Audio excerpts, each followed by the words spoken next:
Hello everyone, meteorologist Ted Keller. I'm doing another Upstream weather. Upstream weather is designed to talk about threats to the Ozarks coming upstream in the atmosphere. And we have one for tomorrow. Several days ago I talked about this being a possibility. It's a little closer to reality, I think. This would be late on Sunday. And there's yet another warm season sort of storm that could be impacting the Ozarks by coming up this work week. So we'll talk about both of those straight ahead.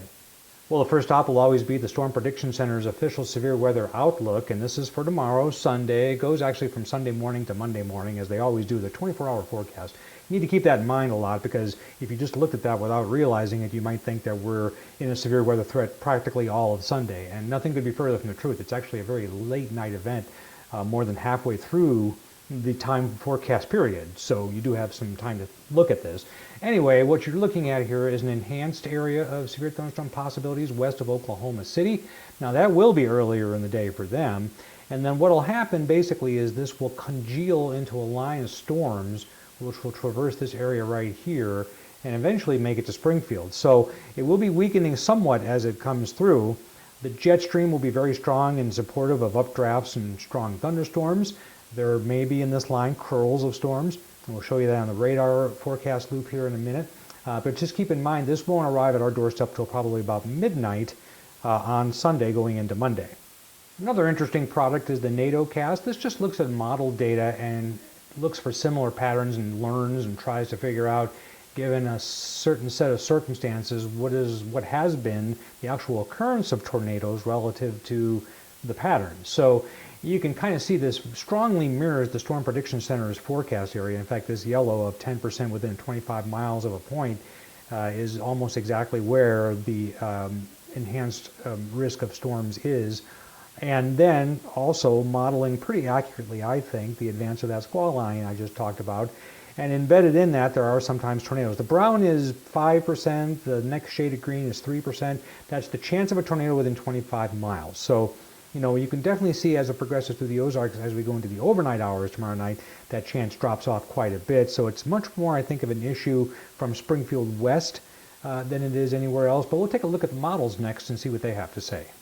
First off, 500 millibar flow, a good indicator of where the energy in the atmosphere is. And yet again, like the snow that we had back in January and like the two thunderstorm threats we had here since then, we have another area of low pressure sitting here off the coast of California this time, right in through here, and that's going to swing around and develop and move into the plains, and that's what's going to generate some severe storms. We'll just kind of put this into motion and give it a watch, see what it does. So we're getting to, this is Sunday morning, this is Sunday about lunchtime, and this is Sunday about dinner time. So this zone right in here is obviously a pretty good area for severe thunderstorms. Right ahead of this, what we call a short wave, a lot of lift in the atmosphere, moisture is returning at the surface from the Gulf of Mexico. So it's a pretty prime area. It's the one of primary concern. It's what we would call the initiation area, meaning that's where the thunderstorms are actually going to start.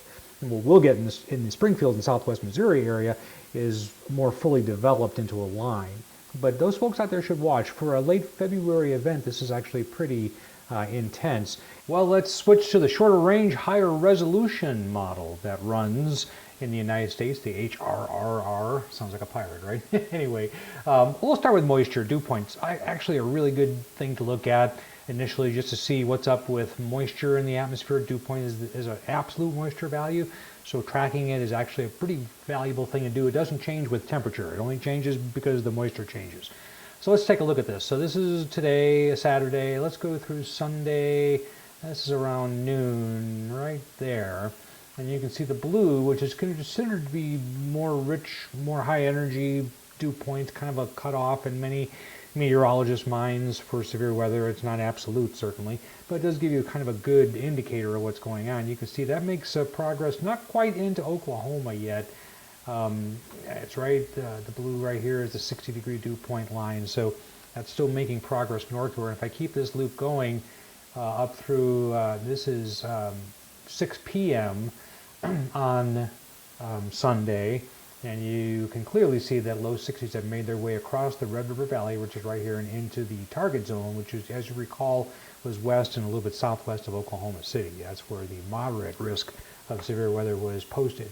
We're still sitting here in the Ozarks looking at 50-degree dew points. Okay, The thunderstorms aren't even here yet, but as we continue to go through here, you'll notice a rather sharp push, jet stream winds. Look how, it's just interesting. That's why the weather fascinates me. Look, that surge of dry dew points right there through Oklahoma. Very windy at the surface, surging towards southwest Missouri. It's just interesting to me to always watch. I never get tired of that. Dew points in the single digits around Lubbock and Amarillo, Texas. Kind of interesting. Anyway, so that's midnight right there, and you can clearly see there's a line between moist air and dry air that's worked its way into the Ozarks, and that line would indeed be a thunderstorm line. So we'll take a look now at the simulated reflectivity for that same time, and sure enough, midnight reveals this line of severe thunderstorms. It won't be severe along the entire line, but there will be little bowing segments, as you may have become accustomed to me talking to, right there, another one right there, where these thunderstorms kick up their heels a little bit, may even develop little rotations inside, and that could spawn brief but interesting tornadoes. Sometimes they do damage, and so we kind of watch that sort of feature. We've learned to watch that sort of feature. And I should also emphasize once again, this is a late evening event, not overnight. But if you're used to going to bed early, this is going to be around midnight. I would say the Ozarks in general should watch anywhere from, let's say, about 9 p.m. to about 2 a.m. for this line of storms. Is it going to be unstable enough? That's when we have severe thunderstorms, you're looking for unstable air and you're looking for good jet stream shear. Well, on the instability side, no, it's not good at all, really. It's pretty poor. If you were to look at this in April or something like that, this would not be impressive. But in February, especially when you have a very organized flow, as long as you have some tendency for the air to lift and keep going, enough draft that is pushed up by some mechanism wants to keep going, which is what you're kind of looking at here. Not strong values, but at least they're positive values. So that is probably all the jet stream needs to organize some of those updrafts. And again, just to reiterate, it's a balance. And so if you have weak instability, it can often be made up for by an abundance of favorable wind shear in the atmosphere, and that's the situation we're looking at late tomorrow. The jet stream has actually been pretty active the last couple of months, and this trend continues into this upcoming week with not only what I just talked about for Sunday, but another little disturbance coming around the main jet stream flow for later in the week. And the last thing I'll look at here, we've switched to the longer range model. This is the GFS, and it's going to clearly show you a couple of things. First of all, it's going to show you the disturbance we just finished talking about.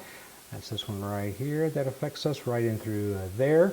Okay, that's one.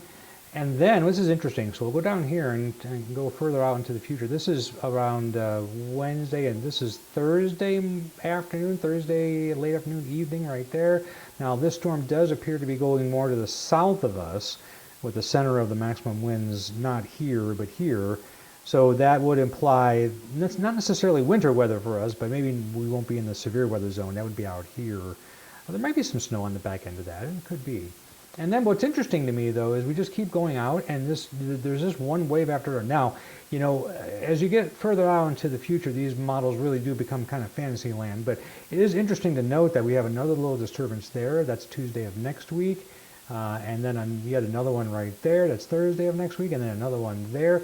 And I think that overall pattern is probably pretty accurate. The actual timing of each of those is somewhat subject to, some question, but I think that the overall pattern is pretty agreeable for one about every, 4 days or so to move through the Ozarks. So it's kind of interesting to watch. And of course, that's what Upstream weather is all about, to talk about what could be happening in the Ozarks in a number of days in the future. That wraps it up for this Upstream weather. I will likely bring you another update on Sunday, get a little closer to the event, see if anything has changed. And just remember, keep an eye to the sky, always good advice. Also remember, it'll be a late night event on Sundays, so maybe even after you go to bed, so just keep that in mind. Also, keep this in mind, this YouTube channel is growing. I have weather updates as you would expect, but other things I'm interested in as well. And if you would do me the courtesy, just subscribe to the channel, like the videos as you see them. We'll wrap this up and have you another update pretty soon.